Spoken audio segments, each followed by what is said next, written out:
É ciência. É nutrição.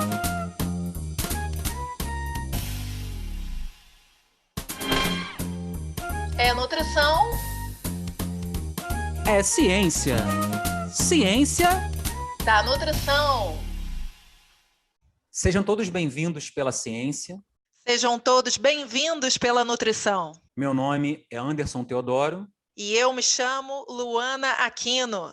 Está no ar mais um episódio do nosso podcast Ciência da Nutrição, que tem como principais objetivos trazer para vocês aí que nos acompanham informações novas, atualizadas, sobre as diferentes temáticas e áreas da ciência e também da área da nutrição. E mais do que isso, a gente espera que com essas informações, quem nos ouve e nos acompanha, possam então promover mudanças de hábitos com essas novas informações, que possam então impactar no dia a dia e na vida de vocês. A gente já queria agradecer a todos que vêm nos acompanhando ao longo desses meses. A gente já está avançando aí desde o nosso lançamento do nosso podcast. Para aqueles que ainda não nos acompanham nas redes sociais, a gente já queria solicitar que vocês curtissem lá o nosso YouTube, o nosso Instagram, o nosso site www.cienciadanutrição.com.br e lembrar que, por conta ainda da pandemia que a gente vem vivendo, a gente ainda está gravando à distância, então a gente já queria pedir desculpa por qualquer problema, qualquer ruído que venha aparecer. Hoje, a nossa temática é uma temática muito interessante, que ao longo do tempo e desses últimos anos, a gente pode até falar que tiveram algumas mudanças, que são os óleos vegetais. Para falar um pouquinho sobre essa temática, nós convidamos a professora Vanessa Naciuc, que é atualmente professora adjunta do Departamento de Bromatologia. Aí, Luana, essa é da minha área, hein? Hoje você vai perder, hein? Da Faculdade de Farmácia da Universidade Federal Fluminense. Ela é doutora e mestre em Ciência dos Alimentos. E na Faculdade de Farmácia ela desenvolve diversas pesquisas e atividades de ensino e extensão. Hoje ela atua como pesquisadora nessa área de química e tecnologia de óleos e gorduras, principalmente com ênfase no estudo de oxidação lipídicas em óleos vegetais e também na utilização de emulsões e outros sistemas lipídicos como substitutos de gordura trans, como veículos para a liberação controlada de compostos bioativos. Vanessa, muito obrigado aí pela sua presença. A gente está muito feliz aqui de ter você conosco. Eu que agradeço, Anderson. Espero poder trazer alguma informação importante aí para todo mundo. Estou a postos. Bem, esse primeiro momento, Vanessa, é um momento que todo mundo que já acompanha o podcast já sabe como funciona. A gente gosta de saber um pouquinho dessa história de quem vem contar para a gente sobre o óleo vegetal, mas como é que ele chega nesse mundo do óleo, como é que ele chega no mundo da nutrição. Como é que você chegou nessa área toda da ciência da nutrição como um todo? Eu já, desde a minha adolescência, né, como qualquer menina, eu me interessava muito pela nutrição, aquela função de fazer dieta, e aí acabei entrando no curso de nutrição, e lá dentro do curso eu descobri, né, tecnologia de alimentos, química e bioquímica de alimentos, e isso me despertou um interesse para seguir nessa área, e foi isso que me trouxe para fazer o mestrado e doutorado, né, aqui no Rio, Ciências de Alimentos, e me colocaram no colo, né, essa área de pesquisa de óleos vegetais, né, essa linha, ela vem lá do meu orientador, o professor Alexandre Torres, lá da Universidade Federal do Rio de Janeiro, e agora eu continuo seguindo com a temática em paralelo ao que ele já vinha me ensinando, né, e aprofundei um pouco mais para essa questão de substitutos de gordura trans, né, que hoje em dia é um chamariz, né, que a indústria vem tentando resolver para substituir essa gordura dos alimentos industrializados. Então, foi por aí que eu comecei a engatinhar dentro desse mundo dos óleos vegetais. Bacana, Vanessa, bom saber dessa história.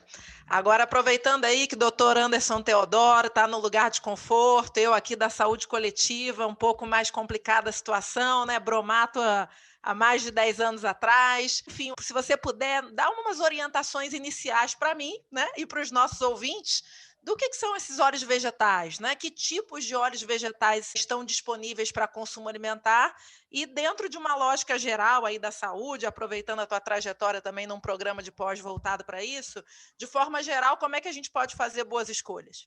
Então, os óleos vegetais, eles começaram a despertar interesse, né, quando a gente começou a descobrir, né, os pesquisadores indicaram que o consumo de gordura saturada fazia mal. Então, a indústria começou a trocar, né, gordura animal, manteiga, por exemplo, por óleo vegetal, que teria os ácidos graxos insaturados, aquela gordura insaturada, né, ômega 3, ômega 6, ômega 9, que a gente escuta, né, muito por aí nas mídias, até no rótulo dos alimentos, né, rico em ômega 3, rico em ômega 6. Então, esses óleos, eles são ricos, né, nesse tipo de gordura, nesse tipo de ácido graxo. Os óleos mais usados, né, a gente pode dividir em dois grandes grupos. Aqueles óleos que são usados dentro da nossa casa, que a gente usa para refogar um alimento, para botar numa salada, e aqueles óleos que têm mais o apelo industrial, né, para ser usado em maior escala. Então, na nossa casa, a gente costuma usar o óleo de soja, né? Muito comum para fazer o nosso refogadinho, né? Até para fazer uma fritura, né? A gente usa o óleo de canola, o azeite de oliva, agora cada vez mais sendo utilizado, né, pela população brasileira. E principalmente quando a gente fala de azeite de oliva e óleo de canola, eles têm aquele apelo de trazer benefícios para a saúde, né? Deles serem ricos em ômega 9, que é o ácido oleico. E esse ácido graxo, ele já tem vários benefícios que são provados, de reduzir indicadores de risco cardiovascular, de ter compostos também bioativos, por exemplo, no caso do azeite de oliva, né, rico em compostos fenólicos. Então, isso acaba trazendo a vontade de consumir esses óleos, né? E hoje em dia o consumidor ele está cada vez mais por dentro, né, dessas informações dos alimentos que trazem benefícios para a saúde. E a gente tem aquele grupo de óleos que é usado mais para apelo industrial, que considera o quê? Baixo custo e a propriedade tecnológica que vai dar para aquele alimento depois lá na prateleira, né? E nesse grupo a gente tem principalmente o óleo de palma e o óleo de canola. Então, o óleo de palma, nesse mundo industrial, ele se destaca muito porque ele tem uma consistência semilíquida, digamos assim, né, em temperatura ambiente, e isso faz com que o papel dele dentro do alimento traga propriedades sensoriais que são agradáveis, né? Vai trazer uma certa cremosidade, uma certa estrutura, por exemplo, para o sorvete, para o chocolate. Então, acho que a gente pode dividir em dois grandes grupos, o que a indústria usa e o que a gente usa na nossa casa para conseguir ter uma dieta saudável, digamos assim, né? Um hábito alimentar saudável. Muito legal essa parte introdutória, assim, dividindo de maneira bem didática para quem nos ouve. E pensando também nesse papel formativo, eu queria então chamar a Stephanie. Stephanie, queria saber o que você traz para a gente aí de dica, o que você está achando do programa aí com relação a essa parte de óleos vegetais. Olá para todos os nossos ouvintes. Oi, Anderson. Oi, Luana. Queria pedir desculpa primeiramente porque eu tô rouca. Então, desculpa para os nossos ouvintes que vão ouvir minha voz um pouquinho mais baixo hoje. Mas, nesse momento do podcast, vocês já estão acostumados, eu venho dar uma dica de ouro relacionada ao nosso tema do episódio. A dica de hoje vai ser uma matéria que está no site do Conselho Federal de Nutricionistas. Saiba mais sobre óleos de coco e de canola. Tem tudo a ver com o que a gente está falando aqui para você conhecer um pouquinho mais sobre esses dois tipos de óleo e talvez inserir aí na sua alimentação para proporcionar hábitos mais saudáveis. Essa informação você vai encontrar lá no nosso site cienciadanutrição.com.br, vai clicar no link e vai ser direcionado para essa matéria, tá bom? Não deixa de conferir. Obrigado, Stephanie. Vanessa, eu queria pegar uma parte que eu sei que você trabalha com isso, né? Até porque você está trabalhando com essa alteração aí da gordura trans. Queria que você falasse um pouquinho, para quem está em casa, desse processamento do óleo, né? Como é que ele é obtido, quais são as técnicas que a gente ouve, por exemplo, falar o azeite extra virgem, por que ele é melhor, como é que a tecnologia impacta isso, e quais são as modificações hoje que as indústrias têm feito nesse processamento, no sentido de tentar melhorar a qualidade nutricional desse óleo que a gente vai consumir. Acho que isso é bem legal de abordar, porque a gente tem aqueles óleos, né, pensando quando a gente vai comprar, né, um óleo vegetal, né, a gente vê um óleo refinado de soja, por exemplo, custando um valor abaixo de R$10, e um óleo prensado a frio, azeite de oliva, né, custando um valor ali, às vezes acima de 30, 60, 80 reais, dependendo do processo que é utilizado, né. Então, essa questão do processo define muito o custo, né, e isso está relacionado com o quê? Principalmente com rendimento e também com a qualidade do produto final. Então, a gente tem aqueles óleos refinados que a gente vê no mercado, óleo de soja, óleo de canola, óleo de girassol. Então, o que eles têm em comum, né? Eles são sementes oleaginosas, que a gente chama, né? Que a gente tem um teor de óleo ali grande, acima de 25%, e a gente consegue extrair esse óleo muito fácil. A gente consegue extrair ele com solvente e a gente tem um rendimento muito grande. Então, a gente tem no final um produto, né? Uma matéria-prima barata, com um volume alto de extração e que a gente consegue vender por um preço mais acessível. Mas, quando a gente extrai por solvente, né, a gente tem que fazer um processo que a gente chama de refino, que é justamente para a gente conseguir tirar qualquer substância nociva e também resíduo de solvente que esteja ali ainda do processo de extração. O que acontece nesse processo de refino? A gente usa altas temperaturas, 200, 300 graus Celsius, e isso acaba com uma grande parte da composição nutricional dos óleos vegetais, né? Porque elas são sensíveis ao calor, né? Então, esses óleos refinados, eles podem ter um rendimento maior, pode ter um custo menor, mas é fato que a qualidade nutricional deles é menor em relação a um óleo prensado a frio. Bom, o que seria, então, esse óleo prensado a frio? Como o nome já mesmo diz, ele é um óleo prensado, mecanicamente prensado, né? Normalmente é extraído de frutos. Então, por exemplo, a gente tem a própria oliva, a gente tem o óleo de abacate, e a gente coloca essa polpa, né, desse fruto em contato com uma prensa mecânica e faz o processo de extração mecânico. E ali a gente vai obter o óleo, e a partir disso a gente faz um processo ou de centrifugação ou uma limpeza muito simples, mas a gente já tem ali o nosso óleo pronto para consumo. Então a gente não aplica nenhuma temperatura, não usa nenhum produto químico, e isso faz com que a gente tenha a preservação da qualidade nutricional daquele composto. Aí, quando a gente pensa, por exemplo, em azeite de oliva, né, a gente tem o azeite de oliva virgem, o extra virgem, o refinado e o misto, né? Então, quando a gente fala que ele é um azeite de oliva extra virgem, ele teve um processo de extração só. Colocou a azeitona ali em contato com a prensa, extraiu o óleo e pronto, comercializou, né? Fez as limpezas necessárias e colocou para comercializar. O virgem, ele tem 2 processos de extração, né? Então, a partir daquela primeira extração, eu obtenho um resíduo que eu chamo de torta, que é a parte sólida, né, daquela minha azeitona, que pode ainda conter um óleo ali. Então, a gente faz a extração de novo dessa torta, né? Então, isso quer dizer que a gente vai misturar 2 grupinhos de extração de óleo ali naquele óleo virgem. Isso faz com que a gente possa ter uma qualidade nutricional um pouquinho diminuída ali, porque a gente já tem um outro processo adicionado nesse contexto, né? E o óleo refinado, que pode ser misto, é aquele óleo que passou por todo esse processo de refino e também que pode ter sido extraído por solvente e que pode ainda ser combinado com óleo de soja, né? Então, às vezes a gente vê umas latinhas no mercado baratas em relação a um custo de azeite de oliva, por exemplo, 6, 7 reais, né? Se a gente for olhar tanto na embalagem, no painel principal, né, na rotulagem principal, tem lá óleo composto ou óleo misto. E se for olhar na lista de ingredientes, a gente vai ver que tem uma combinação de azeite de oliva e de óleo de soja, né? Então, acho que a principal diferença nesses processos é justamente a aplicação de calor e o uso de algum solvente, né? Que isso vai deixar melhor ou pior a qualidade nutricional desses óleos vegetais. Bacana, Vanessa.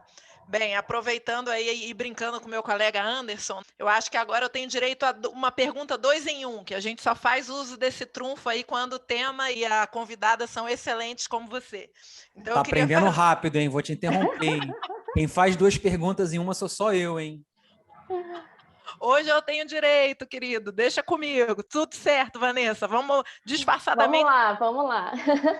Queria que você falasse o seguinte, querida. Como é que está essa questão do acompanhamento da legislação a respeito dos alimentos processados e gordura trans? Né? Eu sei que você pesquisa um pouco essa questão de certos óleos e compostos na substituição dessa gordura, né? E a 2, né, mais pensando nos queridos ouvintes, é o seguinte, eu estou vendo um boom relacionado a essa questão, por exemplo, de óleo de coco, e aí, enfim, né, o que a ciência nos traz, isso é realmente tão saudável assim, tem que ter uma cautela, né? E agora vai ser uma 3 em 1, Anderson, não sei Uau!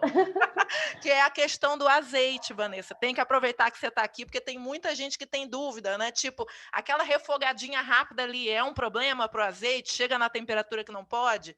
Né? Anderson, só essas 3, mais nada. Pergunta então logo qual é o melhor óleo para fritar, que a gente termina ainda essa história toda. Vou começar de trás para frente, porque eu vou me lembrando aqui, tá mais fácil de lembrar. Então, vamos ao azeite de oliva, né?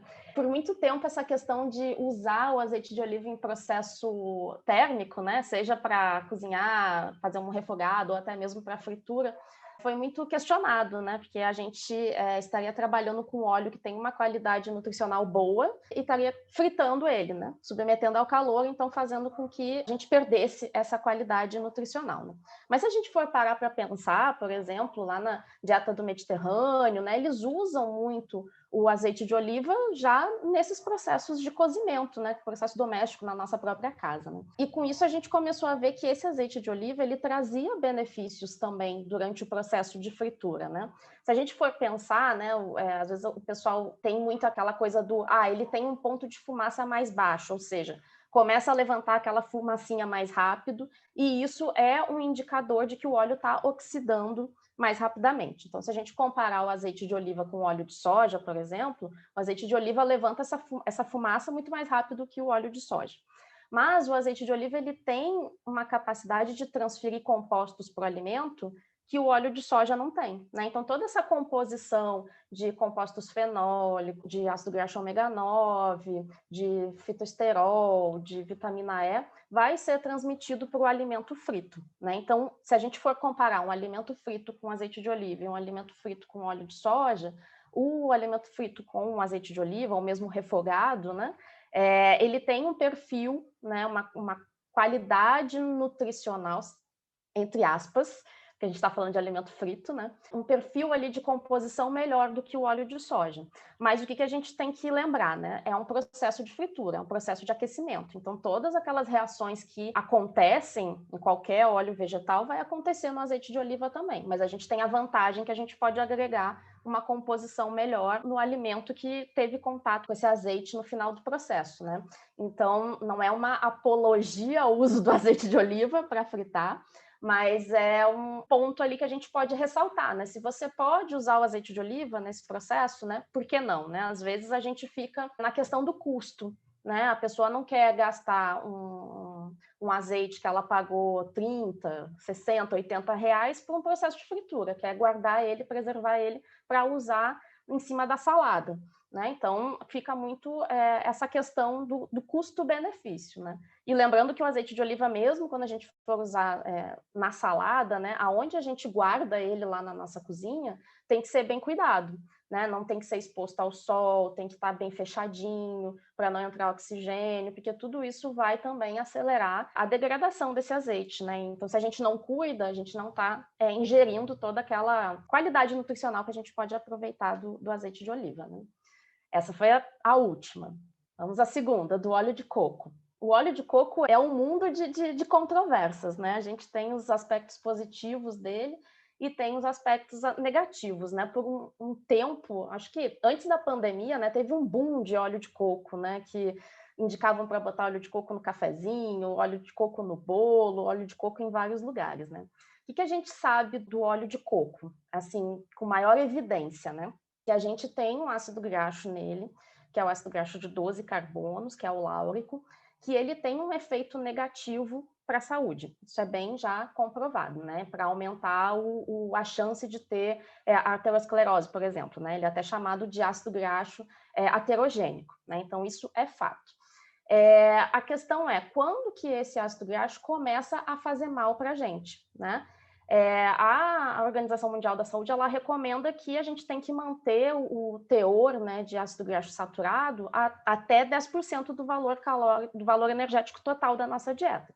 Então, se você consegue consumir esse óleo, né, em pequena quantidade, ficando dentro dessa ingestão recomendada, a gente não vai ter um efeito negativo desse ácido graxo, e se você tem uma alimentação equilibrada como um todo também, né? Agora, se você ultrapassar desses 10%, aí a gente começa a ver já possibilidade de ter um efeito ruim, né? Que são o que as pesquisas mostram. Então, o óleo de coco, ele é bom ou ele é ruim? Vai depender da quantidade que você vai estar usando, né? Então, eu acho que como tudo na nutrição, né? Depende da quantidade que a gente usa, né? Então, indico o óleo de coco? Se for consumido com moderação, sim, né? Se for em exagero, você vai ter algum efeito negativo, né? E a primeira, que é a que eu mais gostei, que é a minha área mesmo, né? E até essa semana já teve uma atualização da resolução em relação ao uso da gordura vegetal hidrogenada na indústria, né? A gente já vem, desde o início da década de 90, né, o consumo de ácido graxo trans industrial, né, ele vem apresentando aí efeitos piores do que os ácidos graxos saturados para a saúde. E não só para risco cardiovascular, mas também para diferentes tipos de câncer, para obesidade, para doenças neurodegenerativas. Então, o que a gente sabe é que não existe um limite mínimo de consumo. O limite mínimo de 1% a gente já tem um efeito deletério. Então, por isso que começou a movimentação para remover, para eliminar esse ácido graxo trans industrial da nossa alimentação. A principal fonte dele é a gordura vegetal hidrogenada, que se a gente olhar no mercado tem para vender na forma de matéria-prima, se olhar no rótulo da maioria dos alimentos ultraprocessados tem lá escrito, né, gordura vegetal, ou gordura vegetal hidrogenada, ou óleo hidrogenado, tem vários nomes que pode mascarar a presença dessa gordura ali na lista de ingredientes. E em 2019 começou, né, a vigorar aqui no Brasil essa legislação, que é a RDC, se eu não me engano, 332, tem que confirmar esse número, que ela prevê que até 2023 a gente elimine toda a gordura vegetal hidrogenada, né, e, consequentemente, os ácidos graxos trans da nossa indústria, né, de alimentos. Ela faz essa remoção em 3 momentos. A primeira fase agora já está acontecendo, né, que é restringir o limite, ainda não eliminar, mas restringir a 2% de presença de ácido graxo trans nos alimentos ultraprocessados, e depois, a partir de 2023, ter 0. Né? A gente não pode ter nem na lista de ingredientes a presença lá da gordura vegetal hidrogenada, nem na rotulagem nutricional. Essa semana saiu uma atualização que permitiu ampliar um pouquinho mais esse espaço.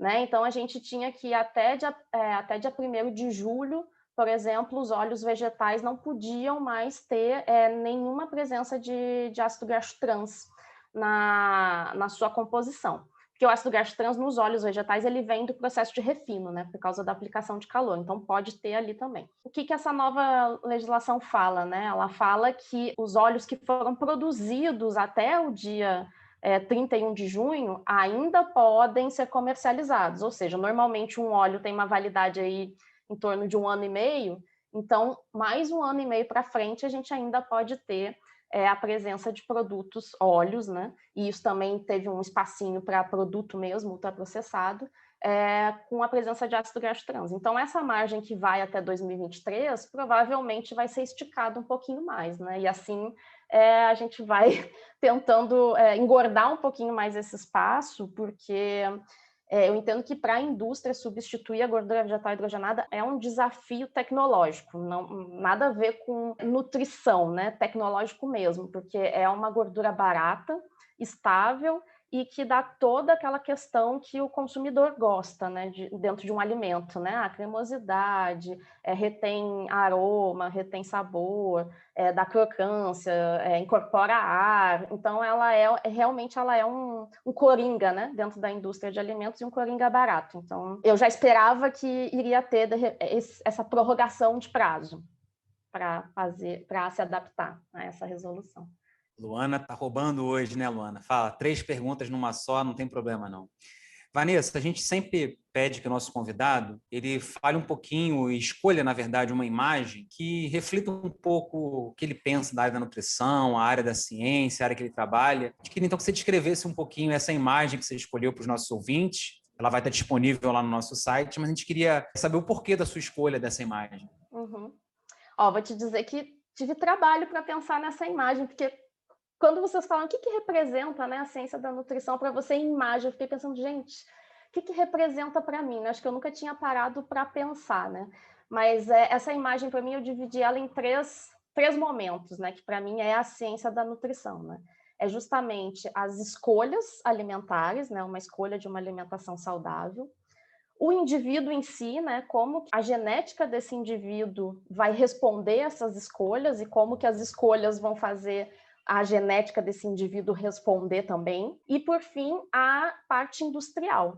Porque por mais que a gente queira eliminar os alimentos ultraprocessados, né, da nossa dieta, por causa de toda essa questão, né, dos aditivos, de ingredientes ali que excesso de açúcar, excesso de sal, enfim, gordura vegetal hidrogenada, eles vieram porque eles trazem uma praticidade, né, que é o que a gente busca nessa vida de hoje em dia, né, rapidez, uma resposta rápida, né, botar no micro-ondas e aquecer.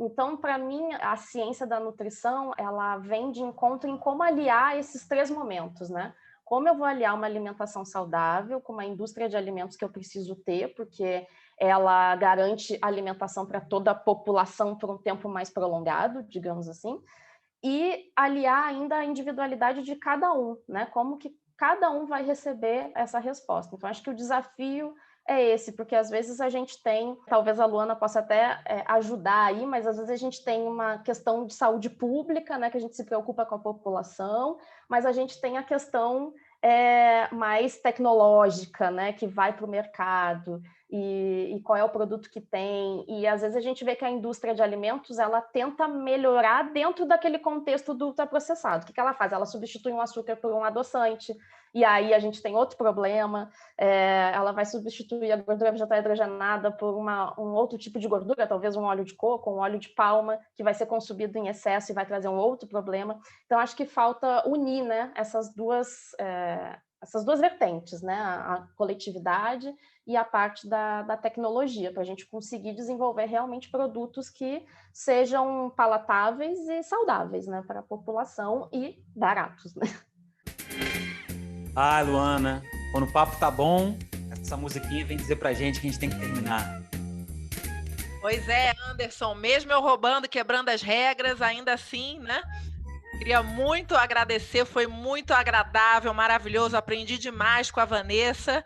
E por agora eu queria saber da Stephanie. Stephanie, querida, relembra para os nossos ouvintes aonde que eles podem encontrar nossos episódios, materiais extras que a gente disponibiliza, nossas redes sociais, diga lá. Passando aqui no finalzinho, só para lembrar então para os nossos ouvintes que eles nos encontram através do @podcast Ciência da Nutrição no Facebook e no Instagram, e através do nosso site vão ter muito mais informações sobre o episódio de hoje e sobre os outros episódios também. Então vale conferir, cienciadanutrição.com.br. Obrigada, Stephanie. Vanessa, mais uma vez, obrigada. Realmente foi ótimo te escutar, a tua objetividade, né? Sempre aliada à ciência e a toda a experiência que você traz no tema. E eu gostaria de abrir aqui o microfone para você, para que você pudesse partilhar as suas considerações finais. Eu que agradeço, foi um prazer estar aqui com vocês hoje. Queria só falar que é importante esse trabalho que vocês estão desenvolvendo, né, de trazer a informação para o pessoal, né, para a população, para o grupo, para estudante, para profissional, para quem é leigo no assunto. Então, acho que é uma forma da gente divulgar uma alimentação saudável, uma chance de fazer escolhas melhores na alimentação do dia a dia. Obrigado, Vanessa. A gente que agradece a sua participação. Novamente, a gente também queria agradecer a todos que nos acompanharam até esse momento e que vem nos acompanhando nas redes sociais e escutando o nosso podcast. É com muito carinho que a gente vem realizando esse trabalho. Hoje, no final do programa, então, eu queria deixar uma dica cultural, fazer um pouco uma coisa diferente. O óleo é sempre visto como uma coisa muito ruim, né? Eu queria, então, deixar uma dica de um filme chamado O Óleo de Lorenzo. Um filme antigo, de 1992, mas ele mostra que mesmo o óleo, quando ele está regado por trás de amor, de acreditar naquilo que você está produzindo do alimento, e mais do que isso, quando tem ciência por trás, esse alimento pode trazer muitas vantagens para a gente. Obrigado a todos que nos acompanharam. Podcast Ciência da Nutrição.